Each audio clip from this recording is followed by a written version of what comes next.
Hai, kamu lagi dengerin Clinomic Radio bareng gue Dinia, CEO dan founder dari Clinomic. Clinomic adalah singkatan dari Clean Economic, yaitu sebuah platform digital yang punya misi untuk mendukung clean economy dan gaya hidup minim karbon di Indonesia. Di episode kali ini aku ngobrol-ngobrol sama seorang anak muda yang menurut aku keren banget, namanya Arun Harahap. Dia adalah salah satu anak muda yang mewakili Indonesia untuk menghadiri acara KTT Iklim PBB pertama di dunia yang diselenggarakan di New York baru-baru ini barengan ratusan anak lain dari seluruh dunia untuk menyuarakan isu lingkungan. Penasaran dong di sana dia ngapain aja dan gimana ceritanya? Yuk dengerin episodenya dan I hope you really enjoy this one.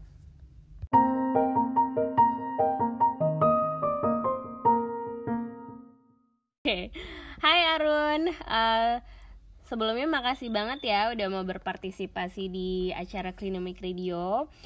Boleh kenalan dulu nggak nih, kamu siapa? Namanya siapa? Asalnya dari mana? Halo Kak, aku Arun Harahap dari Sumatera Utara, tapi sekarang lagi stay di Padang. Aku lumayan ini ya, selalu suka dengan isu iklim dan kemudian beberapa waktu tahun ini ikut kegiatan-kegiatan di bidang perubahan iklim dan juga lingkungan. Dulu pernah kita punya, aku ikut pelatihan Youth Leader Climate Camp namanya, tahunya isu perubahan iklim. Dari situ kemudian jadi pengurus di salah satu organisasi perubahan iklim di Sumatera Utara, namanya Youth for Climate Change North Sumatra. Kemudian habis itu ngerasa kayaknya isu perubahan iklim ini betul-betul isu yang sangat darurat, isu-isu konservasi, apalagi kalau kita lihat di Indonesia banyak masalah-masalah, dan aku merasa pengen terjun langsung secara formal di isu ini. Kemudian cari kerjaan di NGO, salah satu NGO di Sumatera Utara untuk perlindungan orangutan. Lalu selama 2 tahun kerja di program konservasi tersebut, sekaligus di luar dari program itu juga sering bukan ikut sih, buat kelas-kelas kepada anak-anak sekolah SMA, SMP gitu, untuk edukasi mereka tentang climate change, biodiversity issue, kayak semua hal yang bisa kita perbincangkan di bumi kita yang sedang sekarang ini. Wah, mantap. Keren banget sih Arun. Tadi Arun kan cerita tuh salah satu dari sekian banyak kegiatan yang terkait dengan lingkungan. Kamu tuh ikutan KTT Iklim Pemuda di PBB tahun ini ya, baru-baru ini. Nah, boleh diceritain nggak itu acara apaan sih? Itu sebenarnya KTT Iklim PBB pertama di dunia ya. Itu kayak biasanya kan kalau konferensi iklim itu yang orang-orang tua gitu, yang kayak pemimpin-pemimpin tua. Nah, pas ini karena sebenarnya isu iklim ini lumayan menyedihkan untuk generasi muda ya, untuk kita penerus ini. Jadi kayak PBB ngerasa sebenarnya banyak anak-anak muda yang beberapa tahun belakangan ini ngerasa resah sama katakanlah pekerjaan yang dilakukan orang tua sebagai pembuat kebijakan.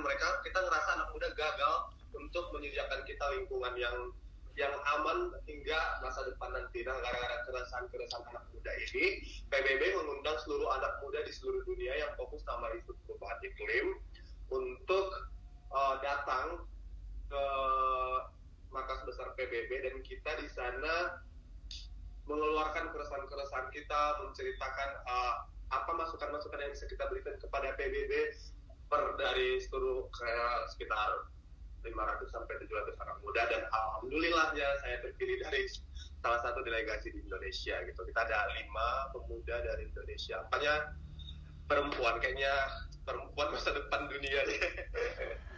Keren. Nah, mungkin sebelum cerita lebih lanjut tentang KTT Iklim Pemuda PBB ini, kamu sendiri tuh awal tertarik dengan isu lingkungan gimana ceritanya? Kayak mulai concern gitu soal lingkungan. Bener ya, dulu sebenarnya nggak ngerti sama sekali, maksudnya kayak term kata global warming itu kita kayak SMP udah ya, kayaknya SMP udah pernah dengar ya, masih umur 14 tahun, kayak nggak terlalu apa ya, kayak kita pengen jadi dokter, jadi ini, jadi itu, segala macam gitu ya, kayak yang ini gitu. Terus kayak waktu kuliah sebenarnya banyak lihat di Instagram, masih main Instagram, kayak banyak yang post orangutan ditemukan terbakar, orangutan ditemukan, kayak ngerasa ini orangutan maksudnya kayak mulainya datangnya dari situ itu. Kenapa sih orang hutan? Rupanya cari tahu lagi, oh rumah mereka seperti ini, seperti makin lama makin diisi sama berita-berita tentang masalah-masalah lingkungan, dan makin pengen gitu, makin jauh pengen tahu. Dari kemudian nonton, jadi banyak nonton film dokumenter. Mungkin kalau dulu kita masih kecil suka ya nonton National Geographic yang buaya disorot, yang manis-manis gitu kan, yang manis-manis kayak gajah-gajah di Afrika, suka gitu tiap hari minggu nonton yang kayak gitu waktu kecil. Tapi semakin besar ngerasa itu kan kita waktu kecil, kalau nanti kita punya anak-anak kita masih bisa nonton yang kita tonton waktu kecil gitu kan, hal-hal simple seperti itu sebenarnya. Terus jadi sering nonton dokumenter tentang perubahan iklim kayak Inconvenient Truck, Before the Flood. Banyak sebenarnya film-film dokumenter yang ngelit aku supaya ayo kamu harus tetap masukin semua info-info tentang perubahan iklim ke kepala kamu gitu. Akhirnya terkumpul dan jadi pengen ngelakuin sesuatu gitu. Aku harus ikut ngelakuin sesuatu di sini gitu. Nah, dari kan kamu kemarin baru berpartisipasi di KTT Iklim Pemuda PBB. Nah, cuman balik lagi dari cerita kamu itu, ketika mulai concern soal lingkungan, apa sih hal pertama yang kamu lakukan gitu? Kayak what's the first thing that you do ketika kamu mulai concern nih soal lingkungan? Aku kayak educate myself nggak sih, research kayak aku awalnya mungkin karena mungkin teman-teman juga banyak, semua orang yang sekarang di circle kita sendiri belum ada yang concern sama isu lingkungan. Jadi aku waktu itu nggak punya mentor atau tutor atau siapalah yang bisa ngajarin aku tentang perubahan. Dan aku kan basicnya juga dari sosial ya, bukan dari yang ilmu murni kayak dari IPA, biologi atau apa segala macam. Nah, waktu aku kuliah juga SMA juga nggak terlalu banyak yang bisa ngasih tahu aku tentang apa itu. Banyak research sendiri kayak kan misal kayak ini sebenarnya kenapa, dan ternyata aku dapat satu fakta kalau aku ini sebenarnya kayak yang kita bahas besar-besar di seluruh dunia itu rupanya di belakang rumah kita gitu. Kayak kita ngebahas ini rupanya di belakang rumah itu ada hutan yang bisa jadi solusinya, ada orang hutan tinggal di sana, ada sungai yang bersih di sana. Kayak kenapa maksudnya kayak sebenarnya kalau kita bahas isu lingkungan bukan sesuatu hal yang jauh, itu berada di belakang rumah kita sendiri. Gue merasa ini berarti setelah aku educate diri aku, apa yang bisa aku lakukan berikutnya. Jadi banyak stepnya, kayak misalnya kita masih kosong nih gelasnya, diisi dulu terus gitu sih paling. Oke. By the way teman-teman, ini Arun ini tinggalnya dulunya di Tapanuli ya, jadi masih ada hutan ya. Nah, terus kamu kan juga cerita tuh, kamu juga awal-awalnya suka ngajarin sama mengedukasi orang-orang tentang climate change. Nah, climate change itu atau perubahan iklim kan itu isu yang sangat rumit dan luas banget ya. Jadi kan banyak banget variabelnya, dari mulai renewable energy, terus kebijakan negara internasional, terus abis itu juga jejak karbon dan sebagainya. Nah, kamu biasanya kalau misalnya mengedukasi atau mulai proses misalnya ngajarin teman-teman sama komunitas di daerah kamu sendiri, itu tuh kamu mulai dari mana sih? Kayak apa yang pertama kali kamu jelaskan? Gitu ya. Pendekatan sama apa yang pertama kali kamu jelaskan ke mereka?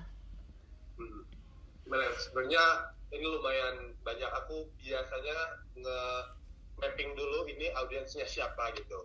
Katakanlah kayak anak SMP, tapi SMP-nya umum atau Islami atau pesantren atau Katolik. Aku sering juga di sekolah-sekolah seminari Katolik gitu kan.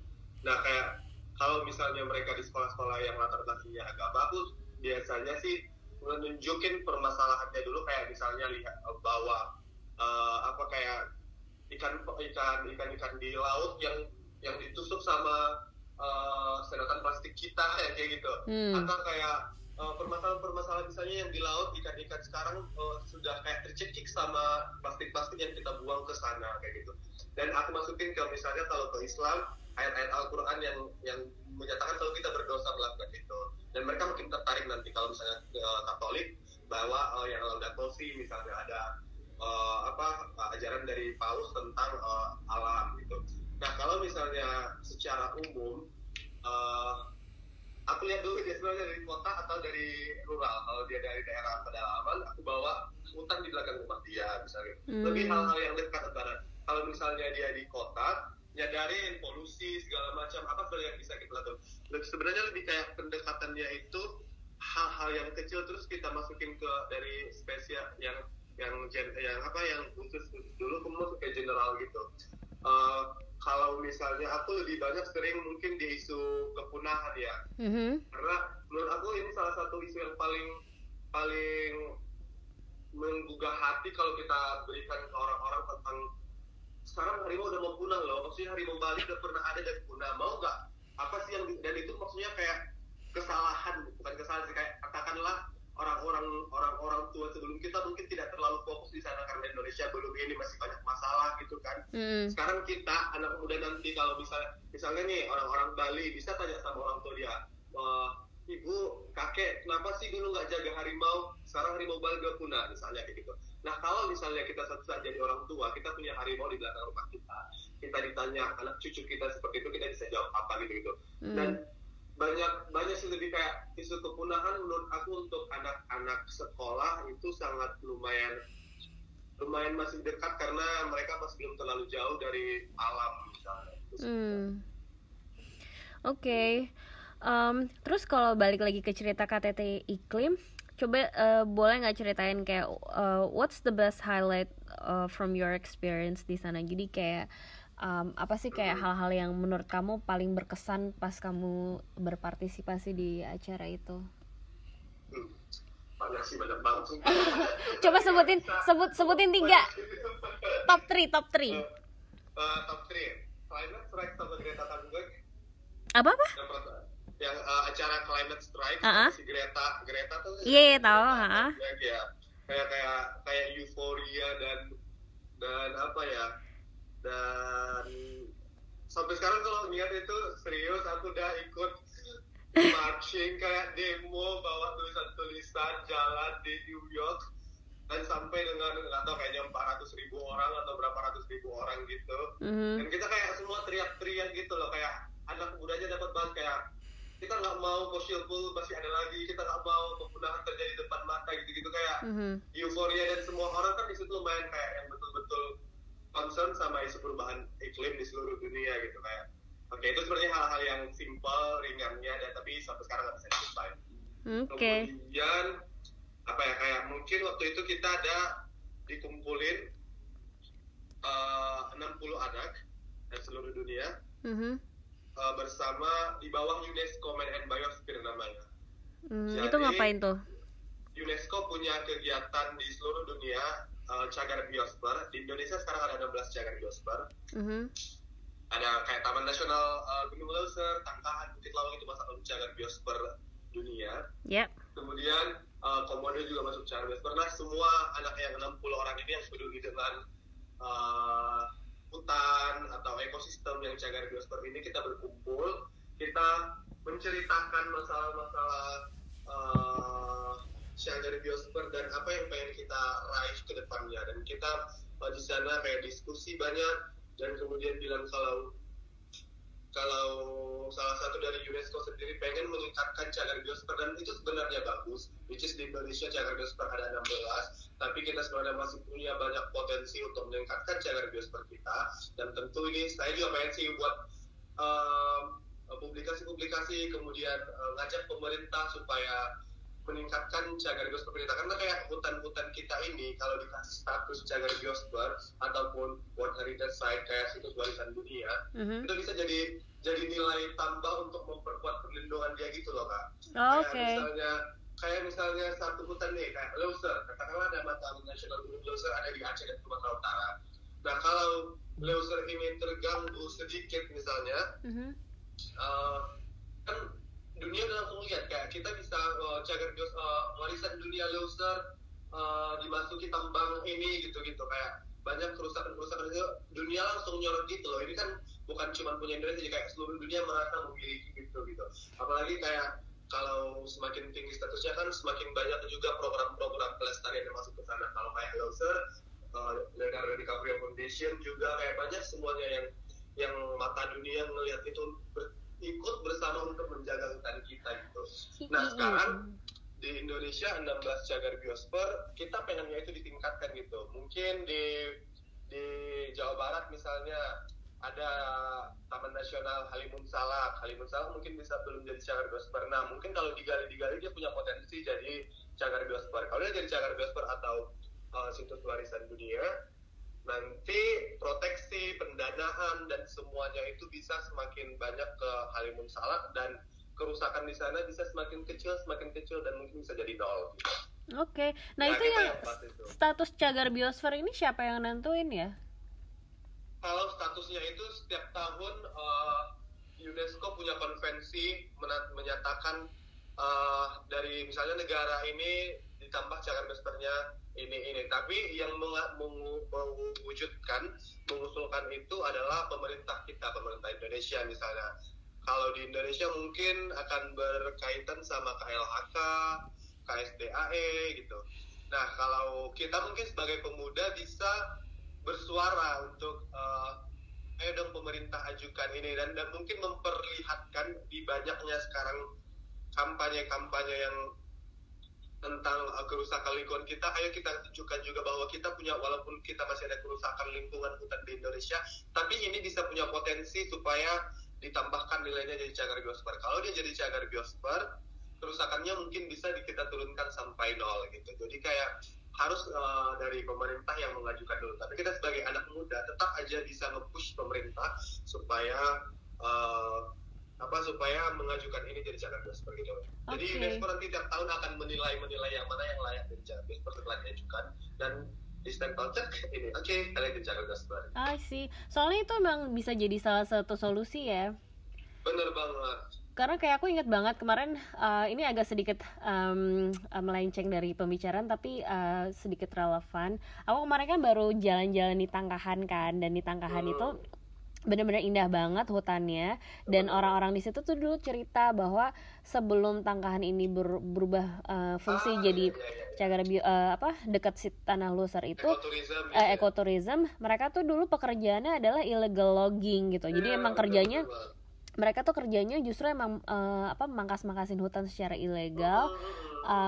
Tapi at some point akhirnya mereka tersadarkan dan kemudian merubah haluan menjadi mengembangkan ekoturism, pegiat lingkungan dan sekaligus menjaga hutan itu gitu. Jadi aku pun senang banget dengernya gitu di Tangkahan, dan memang benar sih yang kamu bilang tadi yang soal cagar biosfer, karena dengan status menjadi hutan lindung orang tuh nggak bisa sembarangan masuk kan, dan itu selalu ada rangernya yang ngejagain hutannya, yang selalu keliling. Jadi untuk ngecek apakah ada trespasser atau misalnya orang yang masuk ke situ. Orang juga kalau misalnya mau masuk ke hutan dengan status hutan lindung itu juga harus ada izin khusus, nggak bisa sembarangan keluar masuk.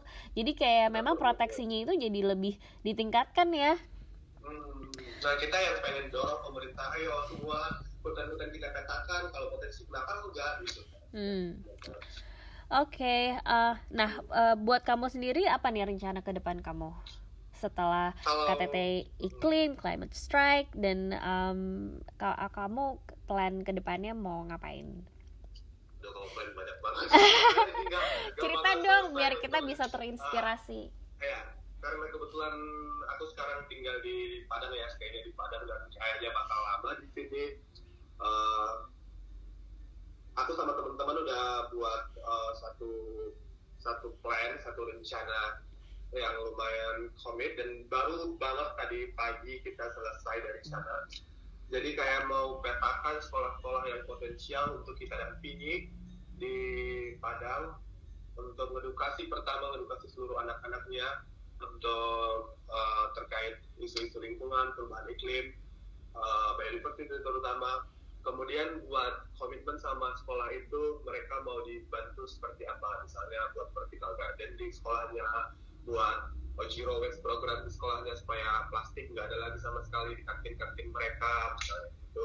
Kemudian kita juga pengen di Padang sebenarnya lumayan, yang paling dekat Padang itu adalah isu agama. Di sini lumayan religius menurut saya, pemerintah dan masyarakatnya. Kita pengen, dan ada salah satu kota namanya Padang Panjang di sini. Jadi kota banyak banget pesantrennya. Nah, kita pengen masukin isu perubahan iklim dari perspektif agama. Nah, kebetulan tuh pas di KTT Iklim, balik lagi nih. Iya, nggak apa-apa. Jumpa sama ibu-ibu dari Indonesia. Dia udah lama tinggal di US dan dia jadi salah satu pemimpin perubahan iklim di dunia untuk Muslim, Greenpeace namanya.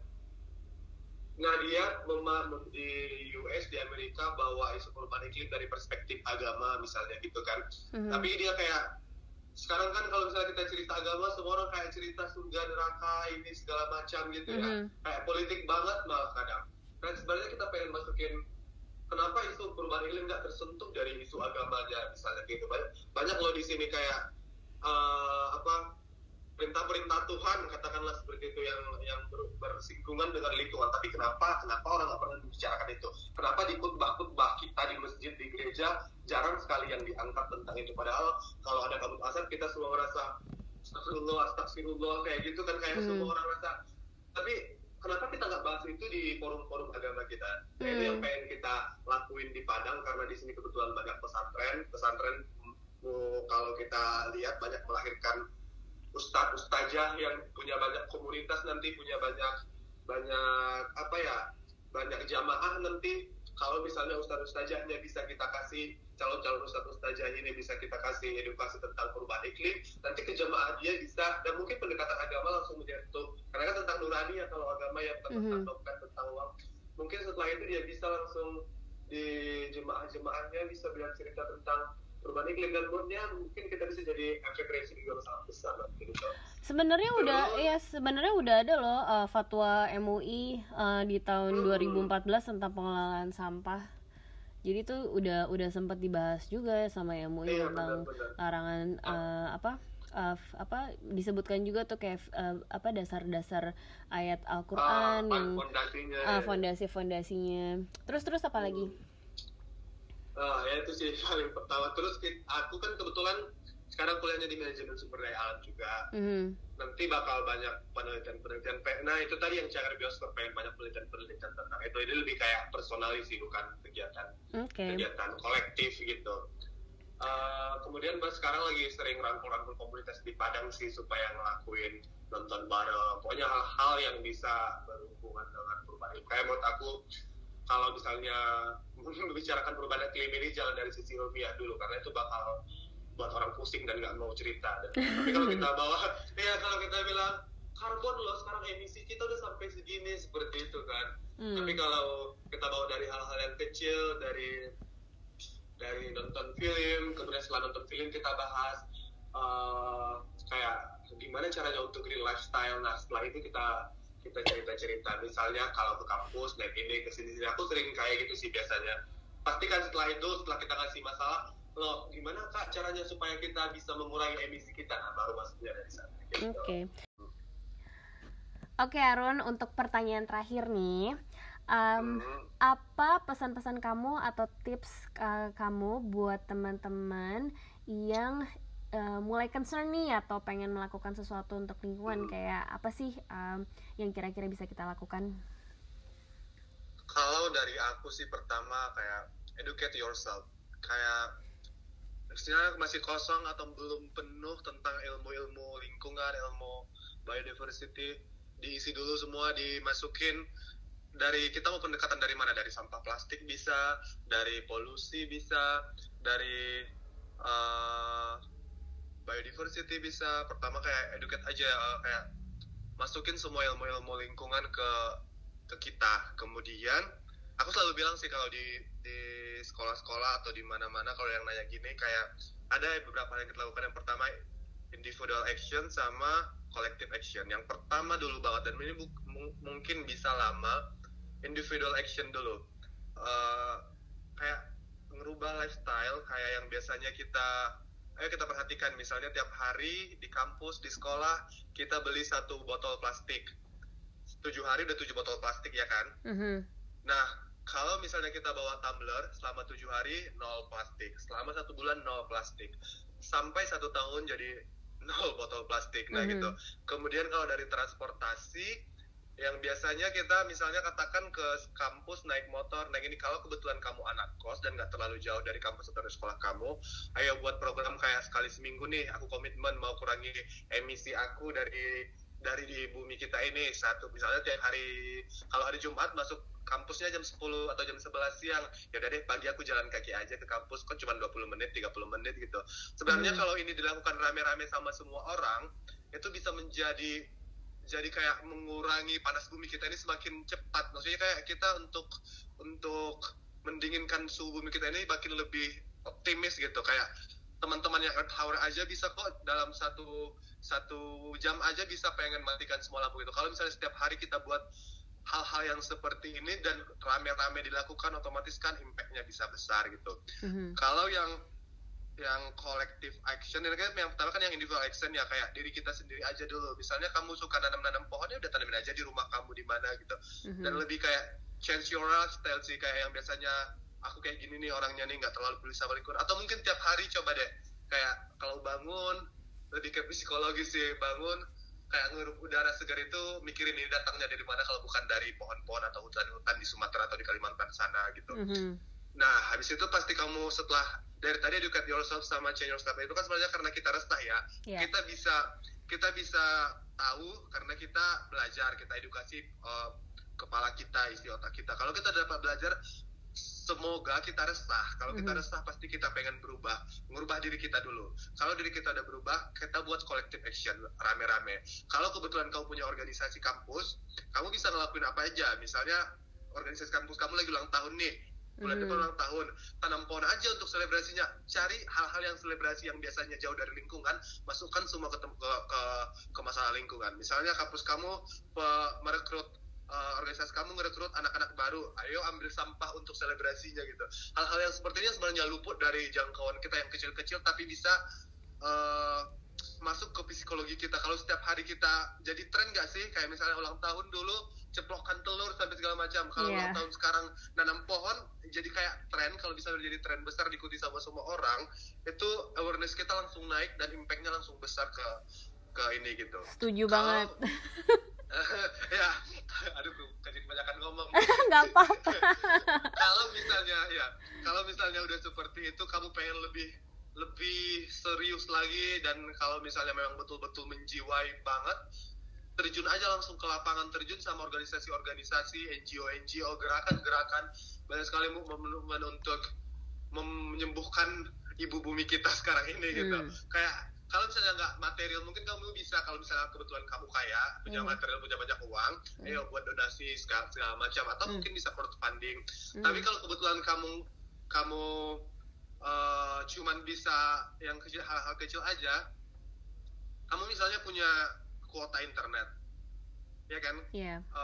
Dari kuota internet misalnya ada petisi tentang lingkungan segala macam, itu sangat berharga loh. Misalnya kalau ada kebakaran hutan, yang ngebakar ini perusahaan ini, ada petisi.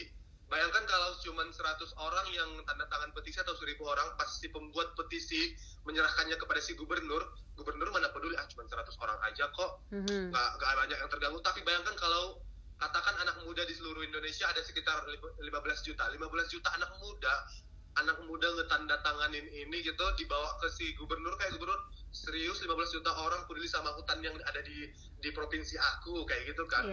Seenggaknya dia bisa ngerasa 15 juta orang lah memperhatikan kebijakan aku nanti, apa yang mau aku ubah gitu. Itu sebenarnya politik banget, tapi bisa cuman bermodalkan 10 MB dari kuota kita gitu, dan cuma 5 menit aja gitu. Ya, kemudian kayak bantu-bantu, ada volunteering segala macam.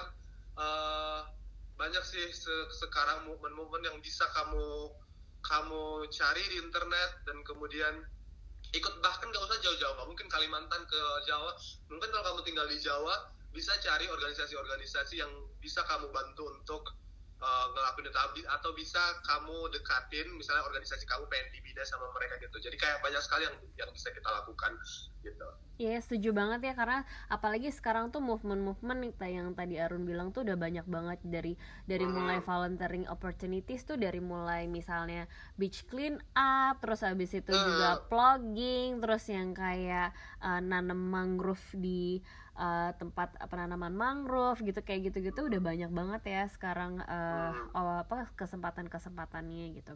Oke, makasih banget ya Arun, it's a very inspiring conversations dan udah menginspirasi teman-teman semua. Semoga dari pembicaraan kita hari ini teman-teman yang dengerin bisa tergerak dan terinspirasi juga untuk melakukan sesuatu, terutama untuk lingkungan, dan at least improve dirinya sendiri dulu ya. Ya, benar banget. Oke, thank you ya. Thank you for having me, Kak. Oke.